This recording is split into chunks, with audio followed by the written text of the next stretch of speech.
I think perhaps the most thankless task in the world is to serve on a presbytery committee. And we Presbyterians do love a committee. Now, some churches have rebranded those as ministry teams, but you should be advised that is just a committee in disguise. If someone asks you to be on their ministry team, don't be fooled. It's a committee. But join it anyway, because that's how all the work gets done in a church.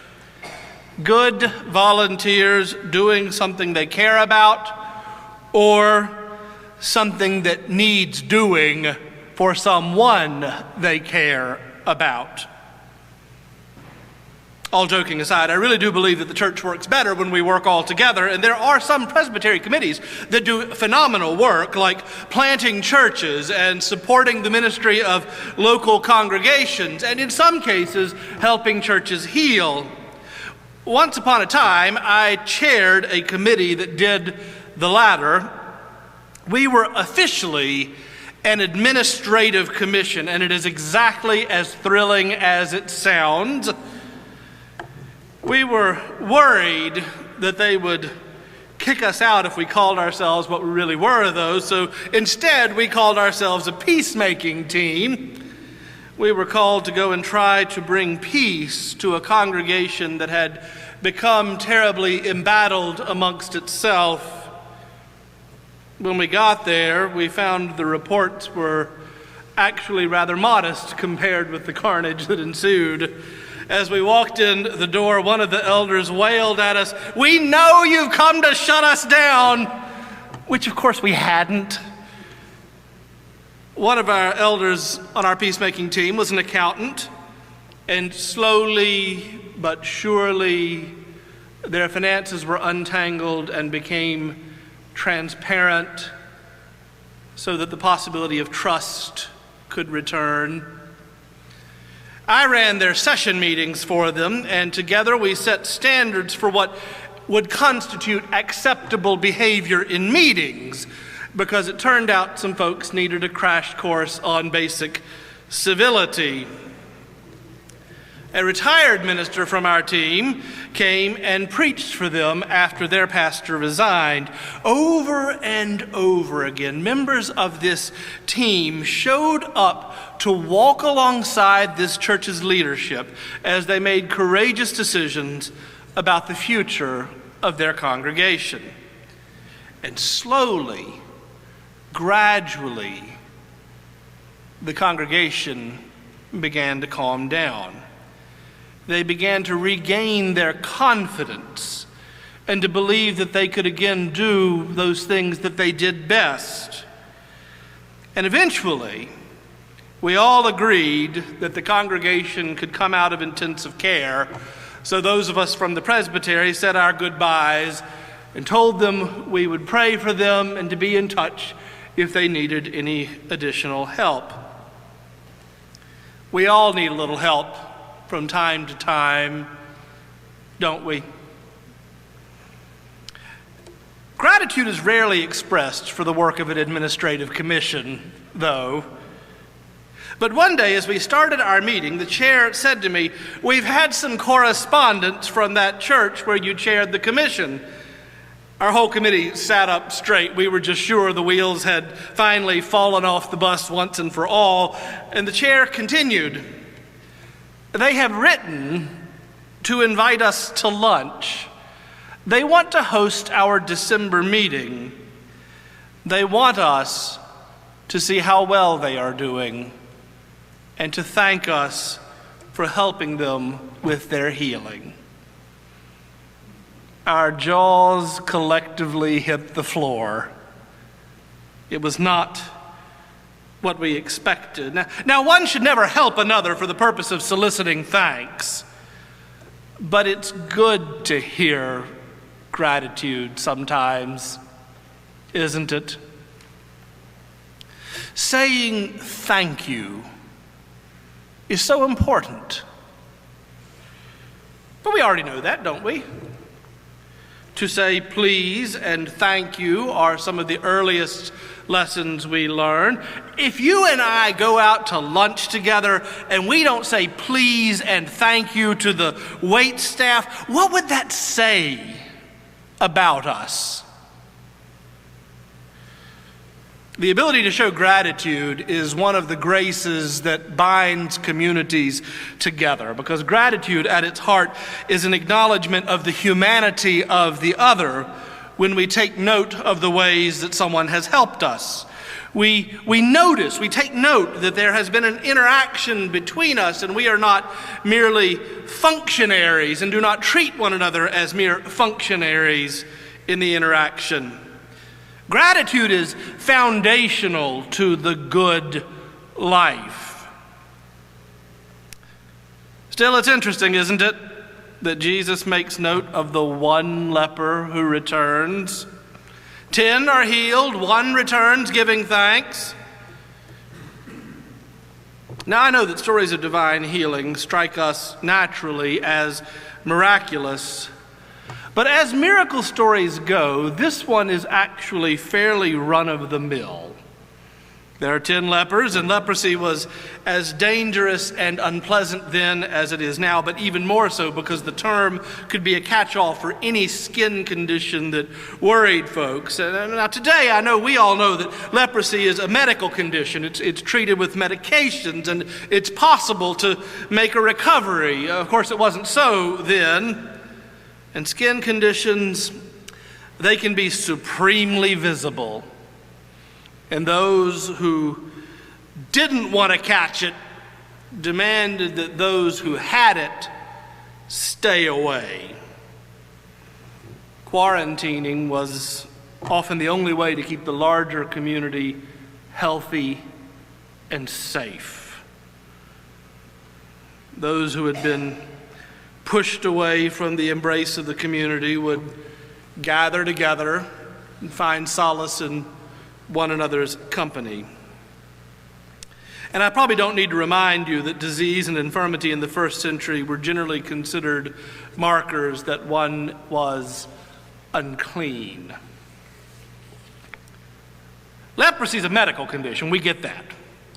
But uncleanness was an ecclesiastical condition.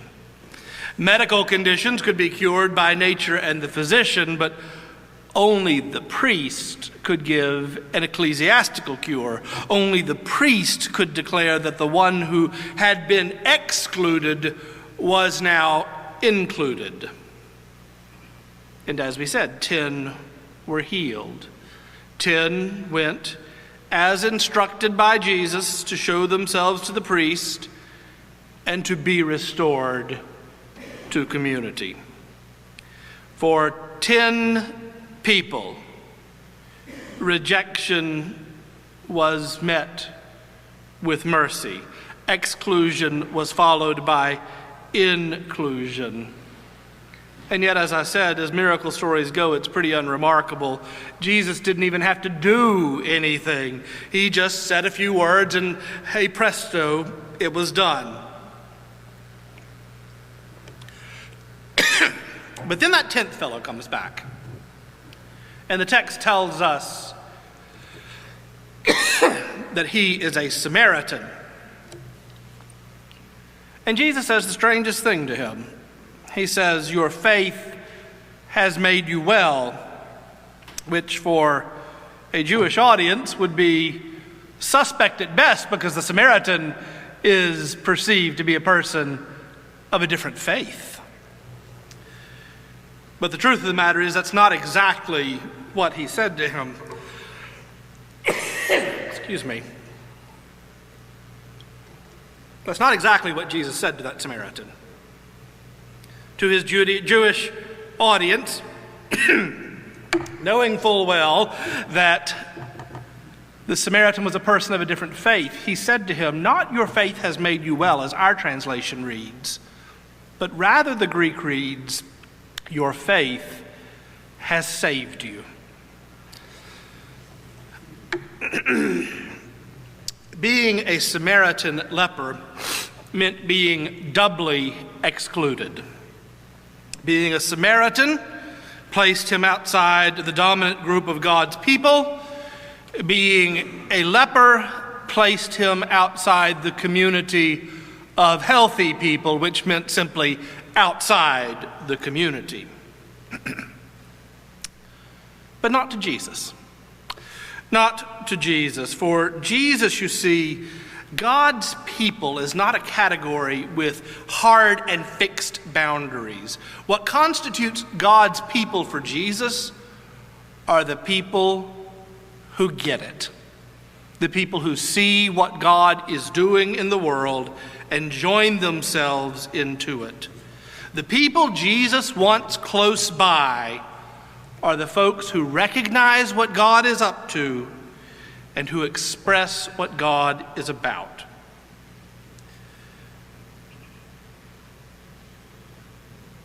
That's a radically inclusive way to understand the people of God in the first century.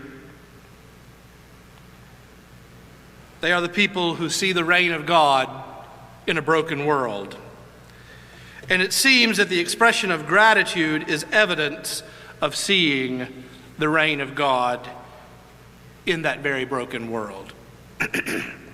It is the expression of gratitude, of returning and giving thanks and recognizing that God's grace has hit its mark, that causes Jesus to stop and to take note, not just of the gratitude that is offered, but of who is offering gratitude. The people of God are the people who see the work of God and participate in it.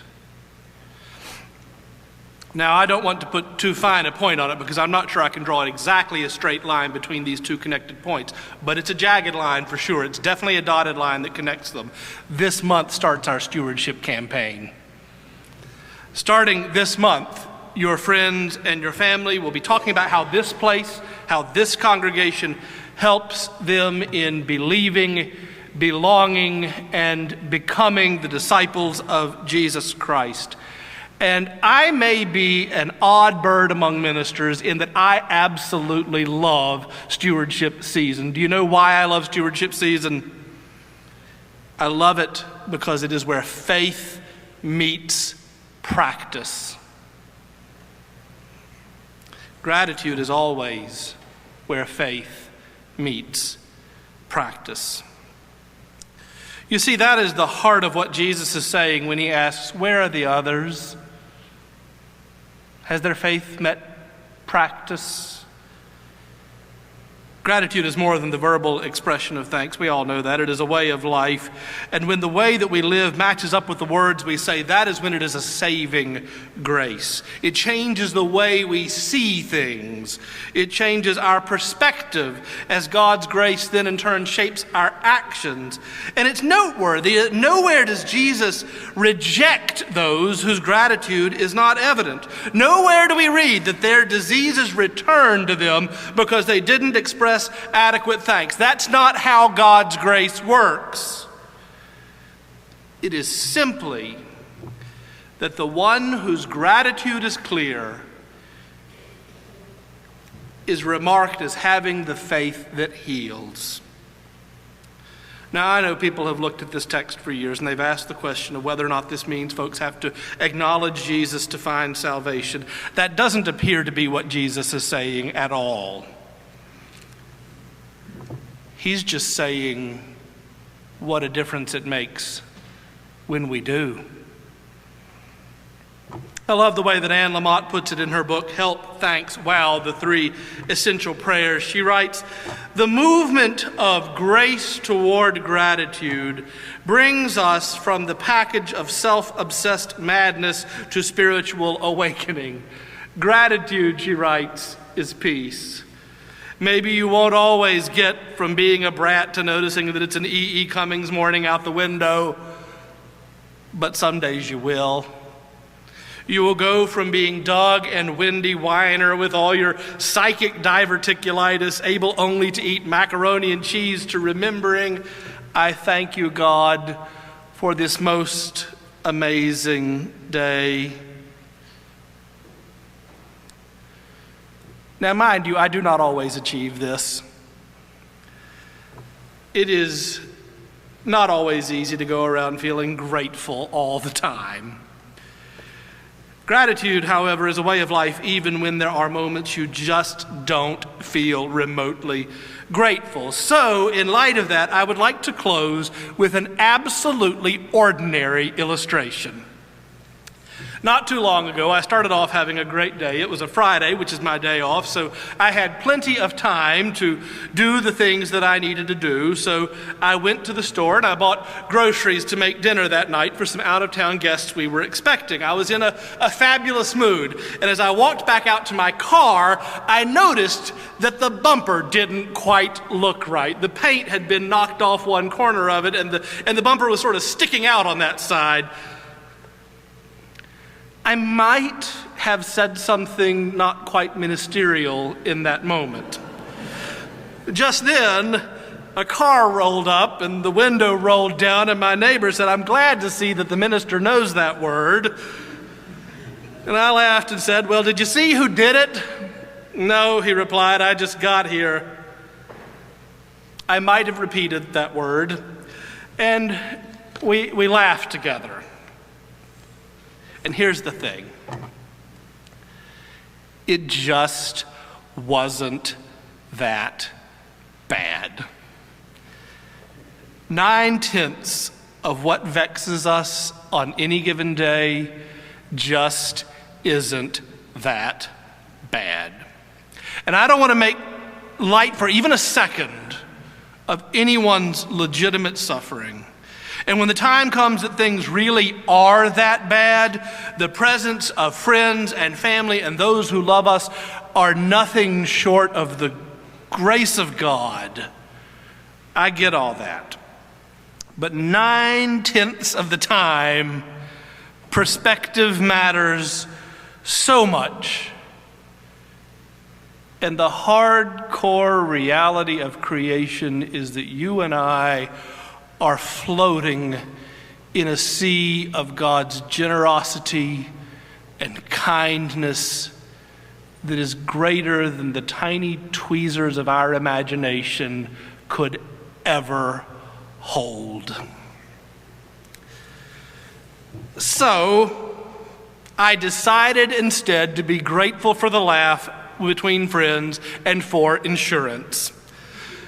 It was the most mundane thing in the world, but seeing the grace of laughter and friendship just changed my perspective. Sometimes into all of our lives a little spiritual leprosy falls. Frequently, inconvenient things happen and life is annoying.